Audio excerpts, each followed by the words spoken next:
What up, y'all? I'm back at it again, once again, time and time again. Watched Cat Williams the other day.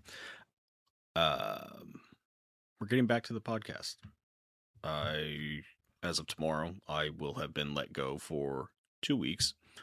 Um, we've been trying to game plan and figure things out and see what avenues we want to go down as far as me being creative, working, whatnot. And while it may be controversial, I have no plans to go back into the corporate world. I cannot stand it. I've never been able to stand it. And now that I am where I am in my life, I just don't want to do it anymore. And my wife can understand and appreciate that. And she supports me fully. So my goal from now on is to be a creative. I'm not entirely sure what that means. I know I want to write. I know I want to do podcasts. I want to record, do voiceover, a whole bunch of stuff. So we'll see where everything lands. As for today, this is going to be the first in my weekly upload.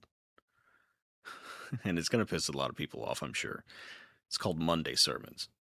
And I chose Monday because I didn't want to be a complete asshole and do it on Sunday, even though that was my initial thought and I thought it was hilarious. I don't really want to piss people off, but I know it's going to.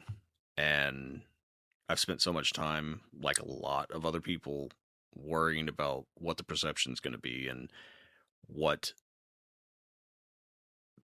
bullshit people are going to project on me because I think a little bit differently. It's been happening my entire life. I'm used to it. It's not really that big of a deal. That being said, there is going to be some possibly inflammatory statements that I will make in all of this. Just because I have my opinions and I will share them going forward. Now, as for the format of what I'm doing today, I believe in the written word. I always have. And the people around me, the people that were closest to me, have always said that I had a knack for it. So it may sound staged or rehearsed or however you want to look at it, but I personally feel that me writing it out gets it out in a succinct way that I can be proud of. Because I feel like I'm more eloquent than just like, oh, you know, what the fuck ever. Like, that's not me. So with that being said, for today, July 6th, 2026, this is the first installment of Monday Sermon. I remember my grandma telling me several times when I was a child that her sister would call things before they happen, and she was told that I was going to be a priest. Even as a kid, that didn't sound right to me because I had no interest whatsoever in going through seminary and dedicating my life to the church that I had so many hang-ups with. But with the benefit of the wisdom that comes with age, I've realized that maybe it was just her frame of reference. It is possible that she saw me speaking on things of a spiritual nature, and having grown up Catholic, her understanding of what she saw equated to priest in her mind. I didn't get what it could have meant until more recently, because I now feel drawn to speak my mind, voice my opinions, and share my stories, which is exactly what I intend to do going forward. The reason I detest organized religion, Christianity specifically, is because over the 42 years of my life, I have seen it change good, tolerant, loving, accepting people into people that disregard how someone views themselves, because it doesn't jive with their particular ideology. You see, I was fortunate enough to be raised by the only person I have ever encountered in my 42 years that is a Christian, and actually tried to live their life Christ-like. So I do know what a good Christian looks like. Just Catholic specifically, but it isn't about who has the most scripture committed to memory. It is about being a shining light in the darkness, loving thy neighbor no matter what their race, color, creed, pronouns, or sexual orientation, giving hope and love to those that have none. That's what my grandma meant to me.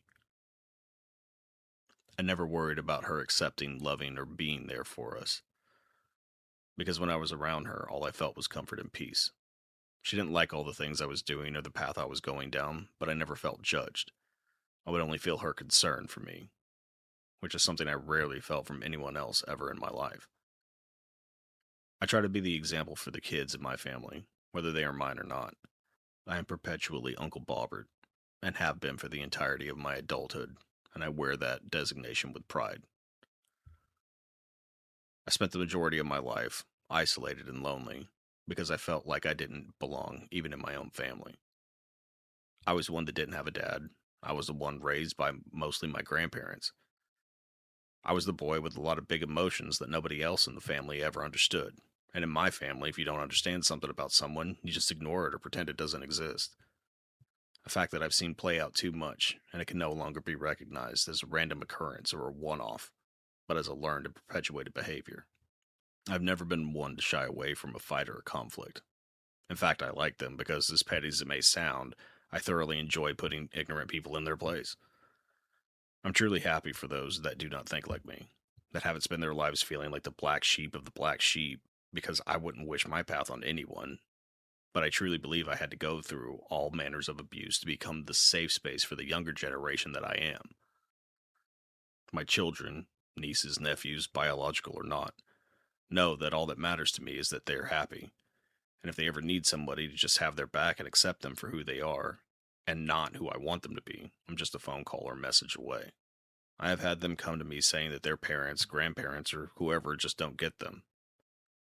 I've seen them speak in hushed tones, afraid to talk about who they really are, because they have been lectured about how they are somehow wrong for thinking how they do, or they perceive things differently than the acceptable or required narrative. And I know exactly what they're talking about because their experience reflects my own. I see myself as a light worker that not only found his guiding light, he fought his way through the shadows to earn it. And I'm still learning to alchemize all the negative I have felt and or been made to feel, and made it motivation or my purpose so no one else has to feel alone as I did. I was told that children were supposed to be seen and not heard. I heard that and immediately knew two things. One, that's bullshit. And two, that I'm not safe to speak my mind around that type of person because they will see it as disrespect or backtalk. I was taught that being gay or trans was abnormal, not by words, but through the jokes made, or how quickly someone's opinion is dismissed on the topic because you're just confused. I felt effective for questioning my own sexuality at any point in my life because I wanted to be normal, and having those thoughts at any age meant I was broken. I was scolded like I was in basic training as an 8 or 9-year-old. I was told by my mom that she wished that I was never born around the same age because we got into an argument about how I was complicating her relationship with her beau at the time. I was beaten, with bruises left on me to the point my family had an intervention. But nothing was done, and I endured many more beatings thereafter. I remember telling my mom about inappropriate things that had happened to me as a younger child whenever I was in my teen years, only to watch her stay around said person, and I live with my grandparents. In an age where we're all living in self-imposed exile, surrounding ourselves with only those sharing our worldview and ostracizing those that dare to have a contrarian opinion, I seek to be different. I don't believe that someone's religious or political ideology should have any effect on the relationships they would cultivate, unless said ideologies are infringing upon the rights of others to simply exist as they are. That's a deal breaker for me, especially whenever it comes to my kids. I don't expect anybody to change their core beliefs. What I do expect is for people to be treated with basic human decency and recognized for who they are, instead of who others think they should be based on their beliefs. My opinion shouldn't mean anything to anyone but me. I'm nobody, but the thing is, we all are. Thinking we are special, and that we fit in because we all share the same affinity for certain fairy tales is ridiculous. I'm a huge Star Wars nerd, but I don't assume that if somebody likes Star Wars as well, that we are the same, and anyone outside of that is wrong. We as a culture have become way too comfortable with identifying ourselves by our political parties, religion, race, color, creed, etc. So much so that we've lost sight of the fact that we're all souls having a different human experience. And if we all remembered that, we might just be able to come together as a nation and eventually fingers crossed, a world. So I challenge you today to challenge your beliefs. Read a book about a differing opinion than one that you have. If you consider yourself a misogynist, read a book about feminism. Hear about the struggles. If you consider yourself an atheist, read a religious book.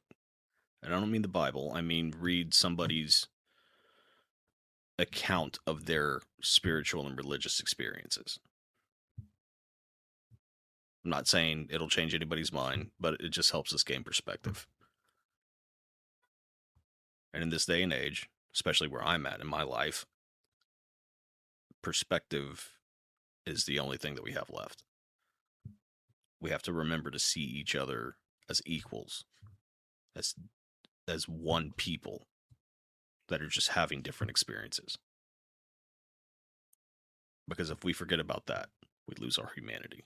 I hope everybody has a good week. I hope y'all like this. Like, share, subscribe, that Infernal NPC on pretty much everything. All social media, YouTube, all that good stuff.